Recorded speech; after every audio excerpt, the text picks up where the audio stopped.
Whether it be the Rebel X-Wing, the Imperial TIE Fighter, or the Millennium Falcon herself, I've always wanted to get inside the cockpit of a ship from Star Wars. Maybe it's the immersive dogfights from the films, or the pilots behind the controls, but one would think that we would see more games centered around the idea of piloting these ships. Although it's been touched on before in other titles, nothing has come close to the experience that Star Wars Squadrons offers. They try to tighten their grip, but the galaxy is changing, and you can be a part of it.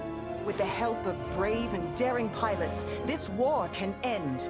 Star Wars Squadrons puts players in two of the most elite starfighter squadrons in the galaxy, Titan and Vanguard. Shortly after the Battle of Endor and the destruction of the second Death Star, the New Republic is working on snuffing out the Imperial's hold over the galaxy. Players take control of two customizable pilots as the factions duke it out for supremacy. What's surprising is how Star Wars Squadrons launched for $39.99, and what's even more surprising is how it isn't a multiplayer-only title. While the multiplayer offerings are there to keep players invested, there's a nice-sized single-player campaign to play through. Sadly, Squadron's plot doesn't hold up as prominently as some of the more notable Star Wars media, but it is definitely worth playing through at least once. The story also serves as a bit of a prolonged tutorial, as it gives players the chance to take control of the available starfighters. By the time you finish the story, you might not be the best pilot online, but you have a leg up over those who jump straight into the multiplayer. Story aside, how does the game actually play? Well, I'm happy to report that Squadrons is without a doubt the best space fighter game that I've played. Sure, other science fiction games offer space battles, but little come close to the immersion that Squadrons features. The entire game is in the first-person perspective, making players feel as if they are piloting each of the ships.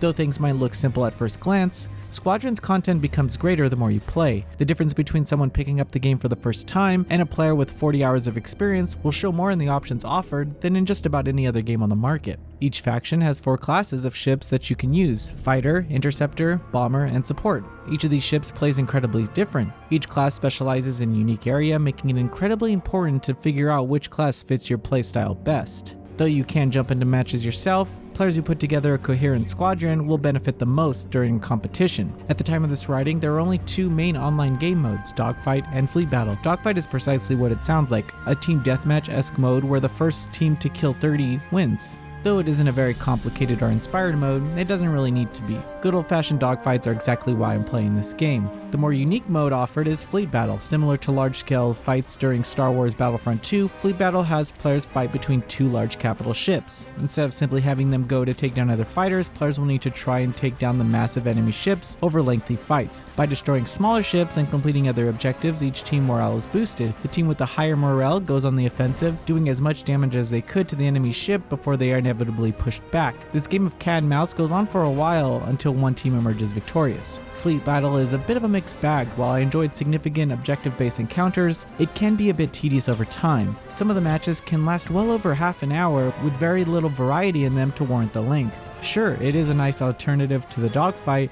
but I don't think it comes close to what the classic mode offers. If you don't really like either of the game modes, then you're out of luck, seeing as how Squadron seems to be setting itself up for the long term with seasons to keep players around. Hopefully they'll add more in the future. However, there is also a VR mode for those who wish to be a little more immersive in their space battles. All of the maps currently playable are full of interesting environments and obstacles to fly around, leading to some intense run-ins with the enemies. The environmental objectives cause for some more memorable moments, such as barely pulling up to miss an asteroid after destroying an enemy, or destroying space junk as a means to get homing missiles off of your tail. There are some areas of Squadrons that could be improved, especially in the story, where the budget clearly hurt the narrative. Character models during interactions often look a little off and move unnaturally, making it clear that they're placed on rigs. Additionally, textures might pop in and out for a second or two when approaching them during cinematics. I would hardly call these issues deal-breaking, but they are noticeable. Assistance is on the way.